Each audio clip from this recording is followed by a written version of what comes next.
kuwa 30 Kamena umwaka wa 2026 ishuri ribanza Immaculée Conception Ngarama ryashoje umwaka w'amashuri mu birori byagaragaje impano n'uburere bw'abana barererwa muri iryo shuri. Mu rwego rwo gusoza umwaka w'amashuri 2025-2026, ikigo cy'amashuri Immaculée Conception giherereye muri Paruwase Gatolika ya Ngarama, Diocese ya Byumba, cyateguye ibirori byitabiriwe n'ababyeyi, abayobozi n'inzego zitandukanye n'abanyeshuri ndetse n'inshuti z'ikigo.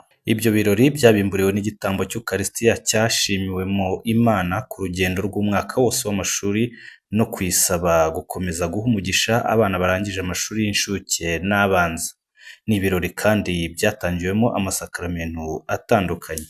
Nyuma y'igitambo cy'Ukaristiya hakurikiyeho akarasisi kazengurutse mu isanteri ya Ngarama, aho abana n'abarimu bagaragaje ibyishimo n'ishema byo kwizihiza isozwa ry'umwaka w'amashuri.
Mu birori byabereye ku kigo, abana bagaragaje impano zitandukanye binyuze mu mbyino, indirimbo, imivugo n'udukino twigisha indangagaciro. Hanamuritswe ibikorwa bitandukanye byerekana ubumenyi n'ubuhanga abana bungukiye mu mashuri yabo. Ababyeyi bagaragaje ko bishimiye urwego rw'uburere n'ubumenyi bahabwa muri iki kigo, bavuga ko imyitwarire n'ubushobozi bw'abana babo bikomeje gutera imbere. Ubuyobozi bw'ikigo bwashimiye ababyeyi ku bufatanye bwaranze umwaka w'amashuri, bunashimira Kiliziya Gatolika n'abafatanyabikorwa bakomeje gushyigikira uburezi bw'abana. Bwasabye abarangije gukomeza kurangwa n'ikinyabupfura ndetse no kwiga bashyizeho umwete, gukunda kwiga no guharanira kuzavamo abaturage bazima bafite uruhare mu iterambere ry'igihugu na Kiliziya. Ibirori byasojwe no gushyikiriza abana barangije amashuri y'incuke n'abanza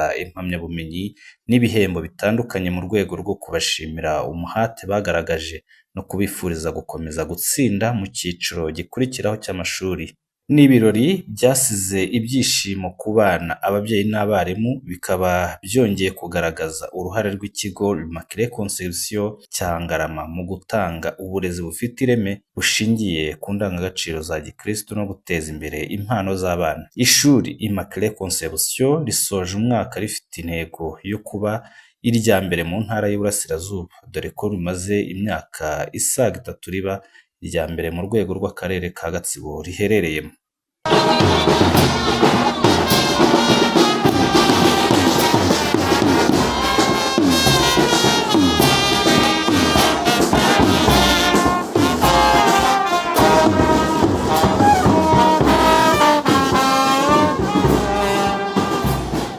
Eric Musabyimana, Hobe, akanyamakuru k'abana.